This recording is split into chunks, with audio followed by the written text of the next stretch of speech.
আল্লাহ তার প্রিয় রসুলকে নানা উপায়ে পরীক্ষা করেছেন। সেই পরীক্ষারই একটি ছিল নবীজির সন্তানদের মৃত্যু। রসুল্লাহ সাল্লু আলাইসাল্লামের দুই পুত্রের জন্ম হয়েছিল মক্কার মাটিতে। তার প্রিয়তমা স্ত্রী হজরত খাদিজা রাদিয়াল্লাহু তাআলা আনহার গর্ভে। প্রথম পুত্রের নাম রাখা হয়েছিল কাসেম। কাসেম খুব অল্প বয়সেই ইন্তেকাল করেন। কারো মতে তিনি শিশু বয়সেই মারা যান, আবার কেউ কেউ বলেন তিনি বাহনে চড়ার মতো বয়সে পৌঁছেছিলেন। প্রথম সন্তানের পর নবীজির দ্বিতীয় পুত্র জন্ম নেন। তার নাম রাখা হয়েছিল আব্দুল্লাহ। তাকে আবার অনেকে তাহির বা তাইয়িব উপাধিতে ডাকতেন, কিন্তু দুঃখজনকভাবে তিনিও শৈশবেই মৃত্যুবরণ করেন।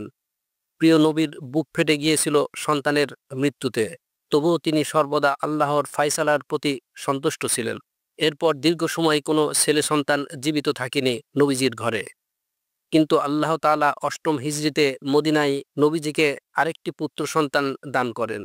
তার নাম রাখা হয়েছিল ইব্রাহিম। নবীজি বলেছিলেন, গতরাতে আমার এক পুত্র সন্তান হয়েছে, আমি তার নাম রেখেছি আমার পিতা ইব্রাহিম আলাইসাল্লামের নামে। ইব্রাহিম ছিলেন নবীজির দাসী মারিয়া কিপ্তিয়ার গর্ভজাত সন্তান। জন্মের পর তাকে দুধ পান করানোর দায়িত্ব দেওয়া হয়েছিল উম্মে সাইফ নামের এক মহিষী মহিলাকে। তিনি ছিলেন একজন লৌহকার আবু সাইফের স্ত্রী। নবীজি প্রায় দূর পথ পাড়ি দিয়ে মদিনার শহরতলিতে যেতেন, শুধু তার ছোট্ট ইব্রাহিমকে কোলে নেওয়ার জন্য। তিনি শিশুটিকে বুকে জড়িয়ে রাখতেন, চুম্বন করতেন আর দোয়া করতেন। কিন্তু কিছুদিন পরেই ছোট্ট ইব্রাহিম অসুস্থ হয়ে পড়েন। তখন তাকে তার মায়ের কাছে ফিরিয়ে আনা হয়। নবীজি সন্তানের অসুস্থতার খবর শুনে খুব চিন্তিত হয়ে পড়েন। হঠাৎ একদিন সাহাবারা এসে তাকে জানালেন, ইব্রাহিম হয়তো আর বেশিক্ষণ বাঁচবেন না। এই সংবাদ শুনে রসুল্লাহ সাল্লু আলাইসাল্লাম ভীষণ কষ্ট পেলেন। তিনি ছুটে গেলেন সন্তানের কাছে। যখন ছোট্ট ইব্রাহিমকে তার কোলে দেওয়া হলো, তখন তিনি অন্তিম মুহূর্তে ছটফট করছিলেন। নবীজি তার হাত ধরে নাড়াতে থাকলেন, বুকের সঙ্গে চেপে ধরলেন। তার প্রিয় মুখমণ্ডল তখন শোকে বিবর্ণ হয়ে গিয়েছিল।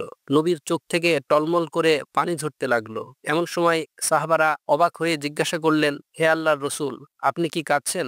নবীজি উত্তর দিলেন, হ্যাঁ, এ তো এক ধরনের রহমত যা আল্লাহর বান্দার অন্তরে রেখেছেন। চোখ অশ্রু ঝরায়, হৃদয় শোকাহত হয়, তবে আমরা মুখে শুধু তাই বলি যা আমাদের রবকে সন্তুষ্ট করে।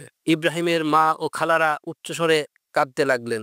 নবীজি তাদের কান্না থামাতে বললেন না, বরং নিজেও চোখ ভিজিয়ে বললেন, ইব্রাহিম, যদি এটা সত্য না হতো যে একদিন আমরা সবাই একে অপরের সাথে আবার মিলিত হব, তাহলে তোমার বিচ্ছেদে আমরা আরো বেশি শোকাহত হতাম। তবে তোমার বিদায়ে আমরাও ধৈর্য ধারণ করছি। শিশুটির দেহ তখন নিস্তব্ধ হয়ে এলো। অবশেষে সে আল্লাহর হুকুমে মৃত্যুর কোলে ঢলে পড়ল। নবীজি তার বুকের সাথে চেপে ধরে কাঁদতে লাগলেন এবং শেষবারের মতো বললেন, ইব্রাহিম, তোমার জন্য আমাদের হৃদয় শোকাহত, চোখ অশ্রুসিক্ত, কিন্তু আমরা কেবল সেই কথাই বলবো যা আমাদের রবকে সন্তুষ্ট করে। এভাবেই নবীজির তিন ছেলে কাসেম, আব্দুল্লাহ এবং ইব্রাহিম সবাই শৈশবেই মৃত্যুবরণ করেন।